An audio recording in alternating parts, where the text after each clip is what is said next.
먼저 본문 말씀을 같이 읽겠습니다. 그러므로 너희는 죄가 너의 죽을 몸을 지배하지 못하게 하여 몸의 사욕에 순종하지 말고, 또한 너의 지체를 불의의 무기로 죄에게 내주지 말고, 오직 너희 자신을 죽은 자 가운데서 다시 살아난 자 같이 하나님께 드리며, 너의 지체를 의의 무기로 하나님께 드리라. 죄가 너희를 주장하지 못하리니 이는 너희가 법 아래에 있지 아니하고 은혜 아래 있음이라. 아멘. 성도 여러분, 그리고 복음사역의 동역자 여러분, 로마서 20번째 시간을 시작하겠습니다. 얼마 전에 제가 유튜브를 통해서 여러분도 이름만 들으면 아실 수 있는 아주 유명세가 넘치는 동양 철학을 전공한 분의 말을 잠깐 들었습니다. 그분은 서양의 철학 중심에 기독교가 있는 것처럼 말하면서 기독교에는 하늘만 있지 땅의 이야기가 없다고 말을 하였습니다. 그러면서 기독교를 이렇게 제가 듣기에는 비하하는 듯한 그러한 말을 하였습니다. 성경을 아무리 연구를 해도 접근하는 방식이 처음부터 잘못되면 이러한 결과가 나타납니다. 그게 아주 대표적인 그 예라고 할 수가 있습니다. 그분은 지금 어느 신학대학에서 성경 과목을 강의하고 있다고 하는데, 저희 생각에는 그 제자들이 좀 안 됐다는 생각을 지울 수가 없습니다. 성경을 잘 파악하면 그런 말은 할 수가 없습니다. 성경이 하늘에 대해서만 가르친다는 것은 있을 수가 없는 이야기입니다. 성경은 하늘만 쳐다보게 하는 것이 아니라 우리가 발붙이고 사는 이 땅의 삶을 보다 하나님의 자녀답게 살도록 하기 위해서 하늘을 가르치는 것입니다. 구약 성경은 말할 것도 없고, 신약의 서신서들은 복음서를 모판으로 해서 전반부는 하나님이 어떤 분이며 예수 그리스도를 통해서 무엇을 하셨는지에 관한 교리적인 것을 말씀하고 있고, 후반부에는 그 교리를 삶에 어떻게 적용해야 하는가를 말하고 있습니다. 이것이 기독교가 일반적인 도덕 윤리와 다른 점입니다. 로마서도 그렇게 되어 있습니다. 1장부터 8장은 교리에 속하고, 그리고 9장부터 11장은 당시 로마 교회의 특성에 따라서 선민에 대한, 이스라엘 백성들에 대한 설명이 삽입이 되어 있습니다. 이것은 단순히 유대인들의 미래를 다루는 것이 아니라 하나님께서 세상을 어떻게 섭리하시는가 하는 것을 설명하는 것입니다. 그리고 12장부터는 교리에 근거하여서 기독교인의 삶을 다루는 어떤 그 원리를 제시하고 있습니다. 그렇다고 해서 로마서 전반부가 교리만 다루는 것도 아닙니다. 곳곳에 교리와 생활이 연결된 말씀은 얼마든지 찾아볼 수 있습니다. 특히 오늘 본문 같은 경우에는 성도들의 삶의 가장 기본적인 원리를 본격적으로 다루기 전에 교리와 삶이 어떻게 적용되는지 그 원리를 또한 이렇게 말씀을 해주고 있습니다. 여러분, 우리는 의롭다함을 받은 사람들입니다. 의롭다함을 받은 자들은 옛 사람이 그리스도와 함께 십자가에 못 박혀 죽은 자들이고, 동시에 하나님에 대하여는 산 자들이라고 로마서가 가르쳐주고 있습니다. 이것이 하나님께서 예수를 통해서 이루신 그 일들의 내용을 짧게 요약한 것입니다. 그러므로 하나님께 대하여 산 자들은 더 이상 죄의 종노릇을 할 수가 없습니다.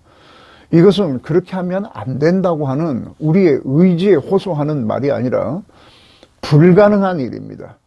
이미 새 사람이 되어서 하나님의 은혜 아래 있는 성도들에게는 죄가 더 이상 왕노릇을 할 수가 없습니다. 우리에게 왕노릇하는 분은 하나님이시기 때문에 그렇습니다.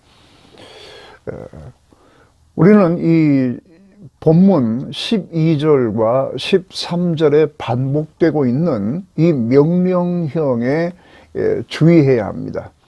12절에는 죄가 너희를 죽을 몸을 지배하지 못하게 하라, 이렇게 명령형이 하나 나와 있고, 이어서 이제 몸의 사욕을 순종하지 말라라고 하는 명령형이 여기 또 나옵니다. 그리고 13절에는 너희 지체를 불의의 무기로 죄에게 내어주지 말라, 그리고 하나님께 드리라. 이렇게 명령형이 반복되어서 나옵니다. 오늘 본문의 그 특징이 그렇습니다. 자, 그러면 오늘 본문인 12절에서 13절을 설명하겠습니다. 본문 12절에는 그러므로라고 하는 말로 시작을 합니다. 그러므로라고 하는 말은 바로 전까지 설명한 내용이 뒷부분에 원인이나 근거를 제공할 때에 사용하는 접속 부사입니다. 이제 죄에 대하여 죽고 하나님에 대하여 살았기 때문에 그러므로 죄가 너희 죽을 몸을 지배하지 못하게 하고 몸의 사욕을 순종하지 말라, 이렇게 말씀을 하신 것입니다. 우리가 왜 이렇게 해야 하는지는 그러므로라고 하는 것이 포함하고 있는 그 내용에 들어있는 겁니다. 자, 본문에는 새로운 용어들이 좀 나옵니다. 이것을 먼저 설명을 하면서 이 용어들을 문장 안에서 다시 설명해 보겠습니다. 바로 전까지는 죄의 몸이라고 하는 말이 있었습니다. 그런데 여기에서는 그것이 죽을 몸으로 바뀌어져 있습니다. 헬라어에는 몸이라고 하는 말을 가리키는 말로 소마와 살크스라고 하는 말이 있습니다. 살크스라고 하는 말은 이게 뼈, 혈관 뭐 이런 것으로 되어 있는 그 육신을 의미하는 것이고, 소마라고 하는 말은 사람의 인격을 구성하는 요소들을 다 포함하는 그런 말입니다. 우리들의 지적 능력이나 감성, 의지 이런 것들을 다 포함해서 소마라고 이렇게 말합니다. 이것도 몸이라고 번역됩니다. 여기서 죽을 몸이라고 하는 것은 소마는 육신과 함께 같이 사라지는 것이기 때문에 이렇게 말을 한 겁니다. 또 하나, 몸의 사욕에 순종하지 말라고 했을 때에 사욕이라고 하는 말이 나옵니다. 이것은 헬라어로 에피두미아라고 하는 말입니다. 이것은 보통 번역할 때에 욕심, 정욕 이런 말로 번역이 되는 말입니다. 우리 성경에서는 지금 사욕으로 번역을 하였습니다. 이런 것이 부정적인 의미로 쓰일 때는 탐욕, 악한 욕망 뭐 이런 것들이라고 했습니다. 이것은 정체가 본능에다가 무슨 악한 것이 섞였을 때 나타나는 현상입니다. 이런 것을 사욕이라고 합니다.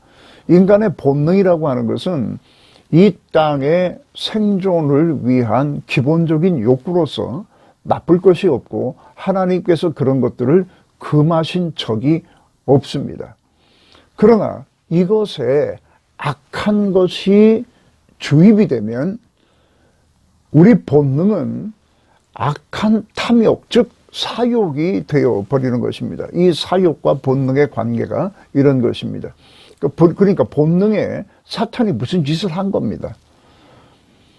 그래서 본능이 제 자리를 지키지 못하고 이렇게 막 날뛰고 다니는 것을 사욕이라고 합니다.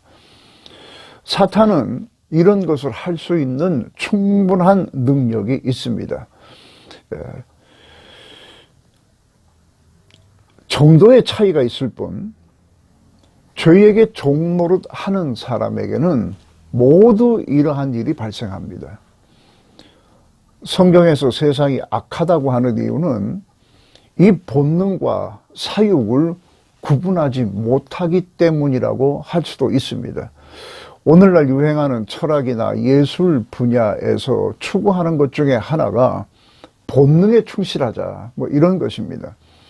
이것은 말은 본능이라고 하지만은 사실은 사욕을 따르는 것입니다. 누군가에 의해서 하나님이라고 하는 이름으로 자기 취향에 맞는 규범을 만들어서 사람의 본능을 억압하고 있기 때문에 그것으로부터 탈출하는, 소위 이 사람들은 출애굽이라고 하는 말을 여기다가 넣습니다. 출애굽해야 된다는 것입니다. 하나님은 인간의 본능을 억압하시지 않습니다. 그리고 그런 적도 없습니다. 단지 사욕대로 행하는 것을 금하셨을 뿐입니다. 세상은 하나님 자체를 거부하기 때문에 사욕과 본능을 구분하지를 못합니다. 그러니까 사욕대로 사는 것을 금하지 말라라고 하는 운동이 바로 예술이나 철학 분야에서 일어나고 있는 것입니다. 세상이 불행해지는 원인은 본능 때문이 아니라 사욕 때문이라고 하는 것을 알면서도 자신의 실존을 앞세워서 그게 사욕이든 본능이든 뭐 그냥 방관을 하는 것이고 거기서부터 벗어나 하고 싶은 대로 해야 된다. 이것이 인간의 자유라라고 외치고 있는 것입니다. 12절을 다시 제가 읽겠습니다. 여기에 두 가지 명령형에 주의하시기를 바랍니다. 그러므로 죄가 너희 죽을 몸을 지배하지 못하게 하라. 그리고 몸의 사욕에 순종하지 말라. 이렇게 되어 있습니다. 지배하다라고 하는 말은 계속 반복되어 오던 왕노릇과 같은 단어를 다르게 번역한 겁니다. 그러니까 죄가 왕노릇하지 못하게 하라는 것인데 이것은 죄의 왕노릇을 강하게 거부하라는 뜻입니다. 그 전에는 시키는 대로 순종했습니다. 사람들은 자신의 의지대로 살아왔다고 합니다만은 그래서 난 무슨 뭐 종노릇 한 적이 없다고 말을 하겠지만은 그 의지는 사탄의 뜻 안에서만 사육되었던 것입니다. 이제는 이것에 항거하라, 강하게 거부하라 이렇게 말을 합니다. 그리고 몸의 사욕에 순종하지 말라고 했습니다. 전에는 뒤틀린 본능이 만들어낸 사욕이 이끄는 대로 따라갔을지 모르지만은 그리고 그것을 자유라고 생각을 하고 불필요한 규범에서 해방된 것이라고 생각했지만은 이제는 그것을 구분하고 따르지 말라고 명령을 합니다. 이것이 옳은 것이고 그것이 하나님께 대하여 새로운 셈을 받은 자로서 합당한 것이기 때문에 이렇게 말하는 것입니다. 사탄 왕국은 사탄 자체가 기만적이고 사악하기 때문에 이런 것들을 흠으로 여기지를 않습니다. 오히려 그런 일들에 대한 이야기들은 영웅담처럼 취급됩니다. 그리고 은근히 이런 것들을 부러워하고 있으나 그래도 남아있는 어떠한 양심이라든가 사회적인 규범 이런 것들이 아직 있기 때문에 그런 이야기나 사건을 대할 때에 대리 만족을 느끼기도 하는 것입니다. 그러나 하나님은 거룩한 분이시므로 그러한 습관을 계속 따르게 되면 하나님의 나라에서는 맛 잃은 소금처럼 되어버립니다. 13절에도 새로운 용어가 나옵니다. 너의 지체를 불의의 무기로 저에게 내어주지 말라 함으로써 12절에 죽을 몸이라고 한 그 말을 지체라고 하는 말로 바꾸었습니다. 조금 전에 죽을 몸에서 죽을 몸은 소마라고 하는 말을 쓴다고 말씀을 드렸는데 그것을 다시 지체라고 하는 말로 바꾼 겁니다. 같은 의미의 다른 단어를 쓰는 것입니다.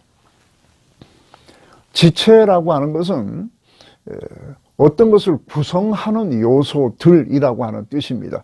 헬란 말로 메레라고 하는 것인데 이것은 주로 영어의 멤버, 뭐 어떤 구성원을 말하는 멤버나 한 부분을 말하는 파트, 이런 것으로 번역이 됩니다. 우리들의 인격 구성체로서 사람이 가지고 있는 능력, 기술, 재주, 응용력, 뭐 지능, 이러한 것들을 지체라고 말을 합니다. 여기서 하나님께서 우리의 지체를 드리라, 하나님께 드리라 라고 하는 명령이 2번 나옵니다. 이것은 새 생명을 얻은 자들에게는 굉장히 중요한 말입니다. 우리 성경에는 이 명령어가 3번 반복되는데 마지막 것은 그 의미를 살려서 번역한 의역입니다. 전반절에 너희의 지체를 불의의 무기로 죄에게 주지 말라에서 내어주다 라고 하는 말이 나오는데 이것도 드리다라고 하는 같은 말입니다. 그것을 내어주다라고 번역을 한 겁니다. 그리고 후반절에 너희 자신을 하나님께 드리며 라고 해서 드리며 드리다라고 하는 말이 또 반복되고 있고 아까 말씀드린 대로 그 다음에 나오는 드리라는 의역입니다. 드리라라고 하는 말은 본래 옆에, 뭐뭐 옆에, 뭐무엇에 가까이라고 하는 전치사 파라라고 하는 말이 있는데 그것과 서 있다라고 하는 말이 합해진 것입니다. 그래서 드리다는 함께 서다, 같은 입장에 서다, 이런 것인데 이것이 군사적 용어로 쓰일 때는 언제든지 명령에 따라 움직일 수 있는 위치에 있다라고 하는 뜻입니다. 저는 이 개인적으로 드리다라고 하는 이 말의 의미를 알게 되었을 때의 마음속에서 굉장히 큰 울림이 있었던 것을 지금도 기억을 하고 있습니다. 저는 신학교 입학하기 전까지 여러 가지를 시도해 본 적은 있습니다만은 아무리 좋게 평가를 해도 성공을 해본 적이 없습니다. 뒤치다거리는 대부분 다 부모님께서 하셨습니다. 참으로 가족들에게 골칫거리였던 사람이었습니다. 겉으로 표현을 하지는 않았지만 나는 참 쓸모없다라고 하는 생각을 굉장히 많이 했었습니다. 신학교 입학하는 것도 이런 이유로 주변에 많은 반대를 받았습니다. 물론 하나님의 능력을 믿는 자들은 찬성을 하고 어떤 기대를 가졌습니다.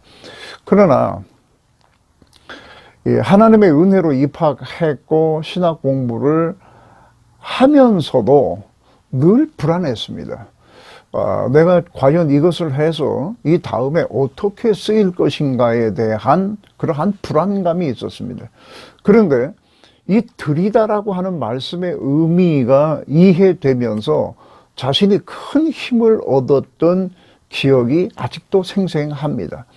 드리라라고 하는 말은 우선 하나님께서 받아들이신다라고 하는 것이 전제되어 있는 말입니다. 하나님께서 받아들이시지도 않을 사람에게 너 자신을 드리라라고 하실 리는 없습니다. 그뿐만 아니라 이 말씀은 나는 하나님께 쓰일 수 있다라고 하는 긍정적인 의미가 내포되어 있습니다. 어디다가 어떻게 쓰일지는 모르지만 하나님께서 쓰시면 하나님의 일을 할 수 있는 것입니다.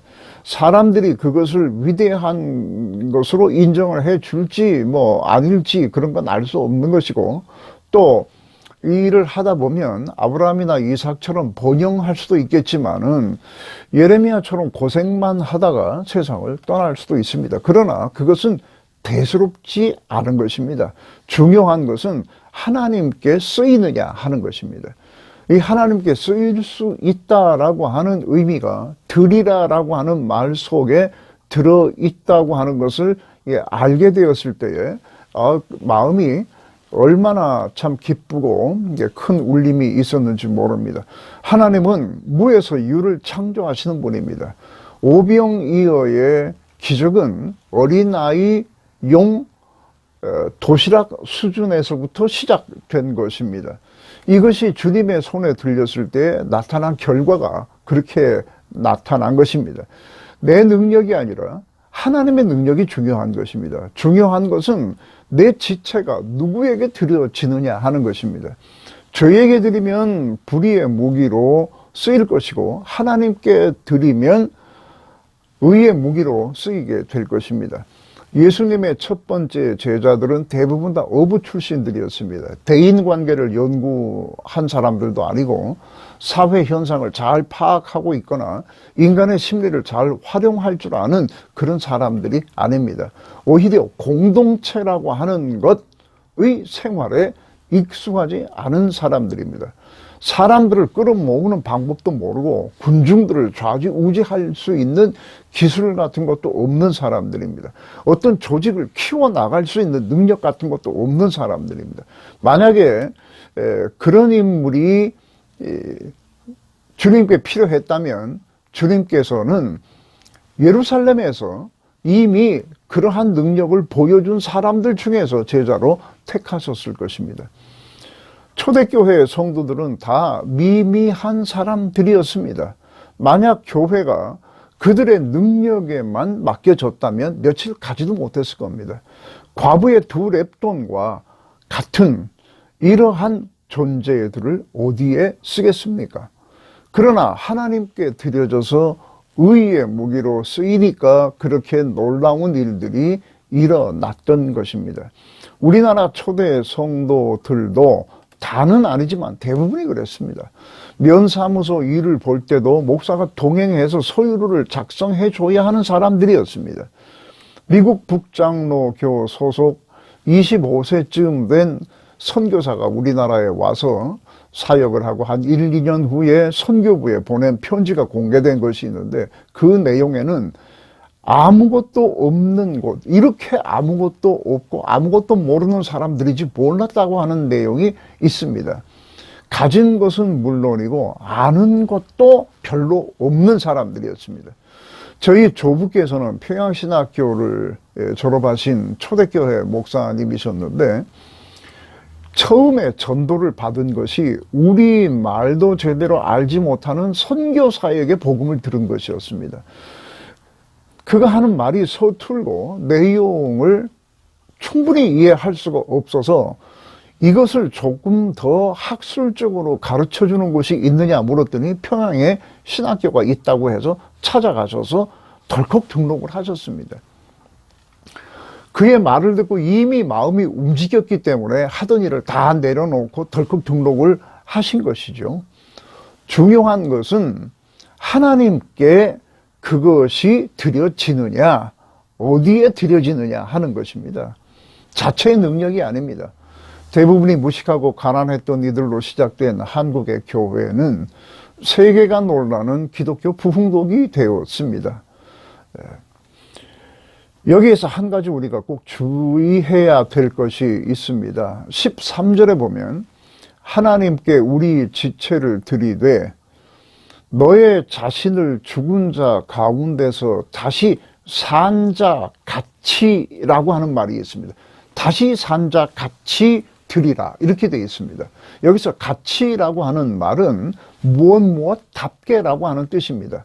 성도는 성도다워야 하고 목사는 목사다워야 한다고 할 때에 쓰이는 그 말입니다. 여기서는 죄에 대하여 죽고 하나님에 대하여 다시 산 자답게, 다시 말하면 옛사람이 예수와 함께 죽은 자답게 하나님께 드려져야 한다라고 하는 뜻입니다. 우리가 가지고 있는 것, 비록 육신이 죽음과 함께 사라질 것이기는 하지만은 우리가 가지고 있는 능력, 의지, 감정들, 즉 우리의 몸, 이것이 하나님께 드려질 때는 하나님께 다시 산 자답게, 옛사람이 죽고 다시 산 자답게 드려져야 한다고 하는 말입니다. 하나님께는 거짓되고 사악한 것을 드릴 수가 없습니다. 이것은 사탄의 성품으로는 얼마든지 용납되는 것이고 오히려 그것을 더 악하게 사용할 수 있는 것이지만은 하나님의 나라에서는 하나님의 성품상 이것은 용납될 수 없는 것입니다. 하나님은 거룩하신 분입니다. 죄를 용납하실 수 없는 분이고 어두움이라고 하는 것은 그림자도 없는 분입니다. 하나님 앞에 진실된 자세로 자신을 거룩한 산제물로 드리게 되면 하나님께서는 우리를 의의 무기로 충분히 쓰실 수가 있습니다. 그러나 옛 사람이 즐기던 방식으로 그것을 하나님께 드리게 되면 하나님께서는 그것을 의의 무기로 쓰실 수가 없습니다. 참 우리에게 남아있는 이 옛사람의 무서운 습관은 하루아침에 해결되는 것은 아닙니다. 그러나 적어도 가난한 마음으로 자신의 사악한 습성에 대해서 애통하는 마음으로 정결한 마음으로 청결한 마음으로 하나님께 자신을 드리게 되면 하나님께서는 그것을 쓰실 수가 있습니다. 우리가 온전해야만 하나님께서 쓰시는 것은 아닙니다. 사람의 가치는 무엇을 소유했느냐로 판단되는 것이 아닙니다. 남들이 다 부러워하는 것을 아무리 많이 가지고 있어도 그 지체가 불의의 병기로 죄에게 드려진다면 참 무가치하고 악한 삶을 사는 것뿐입니다.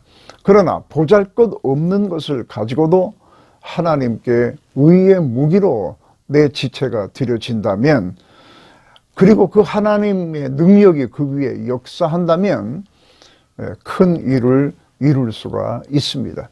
시편 84편 10절에서 악인의 장막에 사는 것보다 내 하나님의 성전 문지기로 있는 것이 좋사오니 라고 하는 말씀이 있습니다. 일반적으로 성문을 지키는 자는 지위가 높은 사람입니다. 그러나 여기에서 말하는 성문지기라고 하는 것은 제사장 중에 가장 하급자들이 하는 것입니다. 이방인들이 와서 함부로 성전을 더럽히거나 하는 것을 방지하기 위해서 지키는 사람들을 의미합니다. 이것은 고라 자손의 시인데 이들은 성전의 찬양을 담당하는 굉장히 존귀한 자들입니다. 그런데 이들이 성전 문지기로 좋다, 성전 문지기라도 좋다라고 하는 것은 가장 낮은 지책, 보잘것없는 것이지만 하나님의 영광을 위해서 쓰이기만 한다면 더 바랄 것이 없다는 고백입니다. 여러분께서도 이 말씀을 늘 마음에 품고 소원에 가장 앞자리에 이런 것을 두시기를 바랍니다. 하나님 앞에 드려지게 되면 우리의 지체는 의의 무기로 쓰이게 되고 가치 있게 쓰일 수가 있습니다. 가정에서나 사회에서나 교회에서나 항상 이렇게 쓰임을 받는 여러분 되시기를 바랍니다.